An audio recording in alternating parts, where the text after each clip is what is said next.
Hello and welcome to Base Plate Reviews. I've actually been looking at trying to display some of my Lego sets a bit better, specifically the minifigure series, because I did collect all of Series 27, which was the one out earlier in 2025. And in my local GameStop, I believe it's being renamed EB Games here in Canada actually, I did see an acrylic display case for 50 Canadian dollars.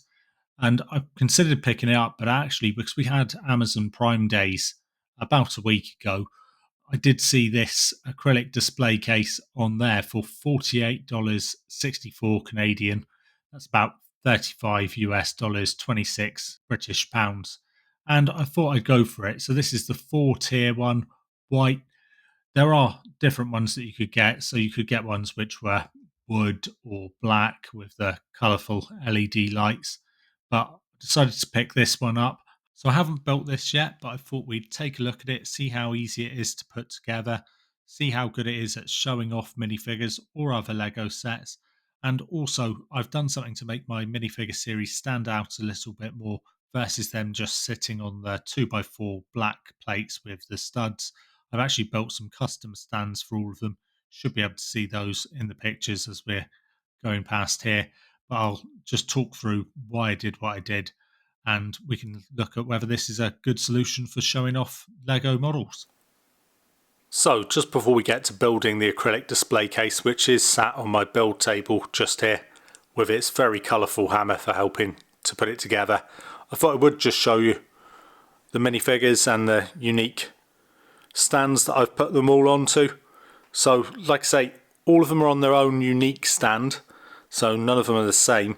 And I went for lime green just because they did come in those lime green boxes when they were packaged. So I thought that was kind of the theme of Series 27. And fortunately I had a lot of lime green pieces, so various slopes and small bricks, etc. So pretty easy to build something up for each of these. I did try and do something slightly unique for each one. So for example, you can see with the pirate woman just there, she's kind of sat like she's, or stood like she's walking the plank. We've got the Cupid, and he's sat higher than the rest, so like he's up on a little plinth. And also the rocket guy just here. Should be able to see that I've tried to create a bit of a sense of speed by giving him a bit of a longer stand than the others. And yeah, just tried to do something a bit different for each of them. I could have gone for something which was more uniform. Maybe that would have looked better in your opinion, but please do let me know what you think. Hopefully these are going to look good when they get moved over into that display case with the LED lighting. In terms of what we've got before we actually build the case then, we've got an instruction sheet which is actually pretty useful. Has a QR code which takes you to a YouTube video showing you how you put all of this together. You've got all of the acrylic parts plus the anti-slip pads in this package. Then you've got the top and bottom panels, and the top panel, as you should be able to see, has a USB power supply into it for the light. Then we've got that pretty snazzy hammer.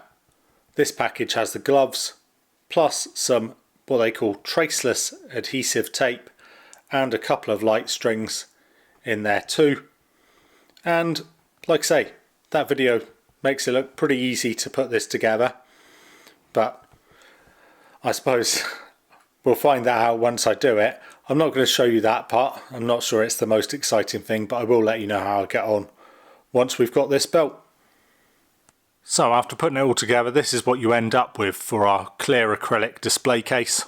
4 tiers, so we've got the 3 steps plus the bottom works as a tier as well. And we have got the power supply just here, although as it stands the lights aren't on in there. You should be able to see the light just at the top, and if I switch this on you should see how much it does illuminate the space straight away. There are a few settings on this, so a warmer light and then a bluer light, and we can go up and down with the brightness, as you should be able to see there. But let's switch this back over to the kind of white light. What I would say about the case is, looks pretty good from the front. but once we come up to the top, we do have these kind of grooves all showing at each of the four corners, so not quite so great. Obviously the power source is likely to be coming out to the side or hanging down at the back of the display case, so we can see it at the back there. So not quite as good, but that's the issue with having an external power supply. That is going to be the case. But overall, for the price, I think looks pretty good. It was easy enough to put together. The most difficult bit was actually peeling the protective film off of the acrylic panels, just there to protect them from scratches, etc.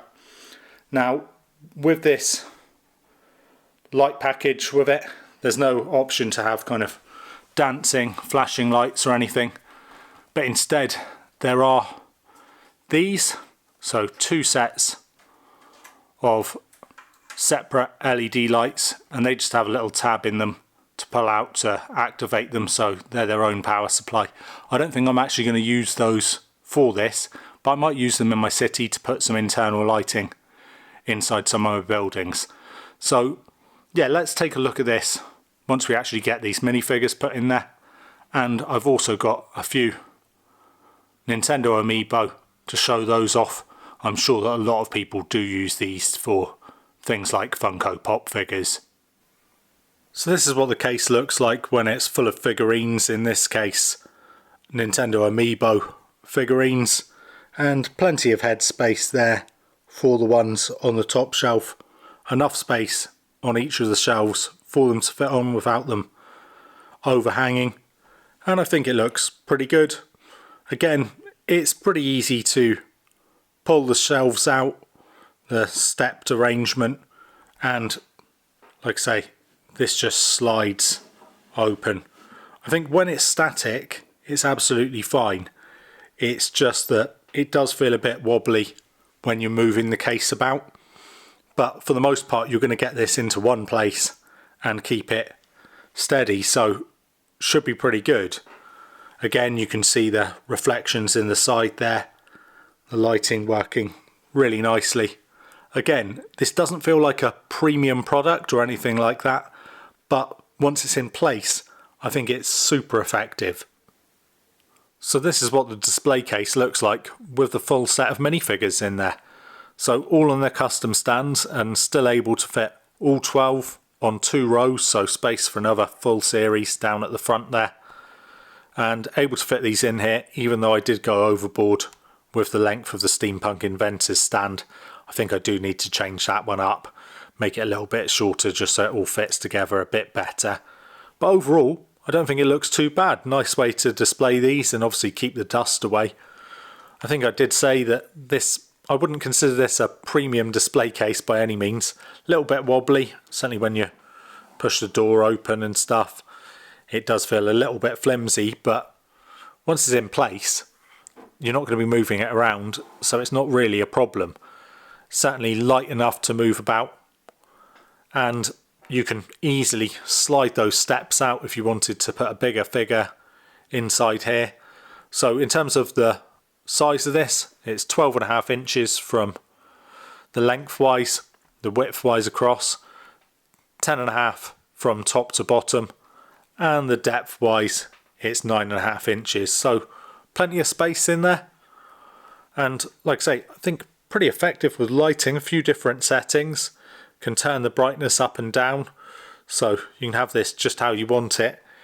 Doesn't tend to save how the lighting is, so once you turn it off you do need to just set it again. It doesn't automatically come back on how you last had it. There's no kind of memory there. But other than that, yeah, not bad. Certainly for the price, 50 Canadian dollars. I will put a link in the description below so you can check it out yourself. There's plenty of different sizes, so you can have different amounts of shelf steps in there and things like that. And it did come with a whole set of string lights as well if you want to put those in. I think I'm going to save those for something else. But yeah, do let me know what you think in the comments below. Let me know what you think of the custom stands as well. Is it a unique way to show these off, or do you think they'd be better off just on their regular stands that they come with, those black 2x4 plates with the studs? I just wanted to really quickly show that if you leave the minifigs on their regular plates, it looks like you can fit 8 per row in here. They are a little bit snug though, so I'd probably advise 6 or 7 maximum per row. But yeah, not a bad way to show them off. And I think you do tend to want the minifigs to sit on something rather than just be loose, just so they can be squared off against each other, even though how I've got them is a tiny bit higgledy-piggledy just there. Yeah, not a bad way to show them, even with just the regular plates. Hopefully you've enjoyed the video. If you have, then please do leave a like. Consider subscribing if you're not already subscribed. I will be getting back to the city as soon as possible, and also getting on with a few more reviews of some sets that I picked up that were absolute bargains. So I did pick up the Lego Friends Beekeeper's House or Beekeeper Cottage, and I think that's going to be a pretty cool one to build. But with that, hopefully you've enjoyed the video, and I'll leave you. And as ever, be good.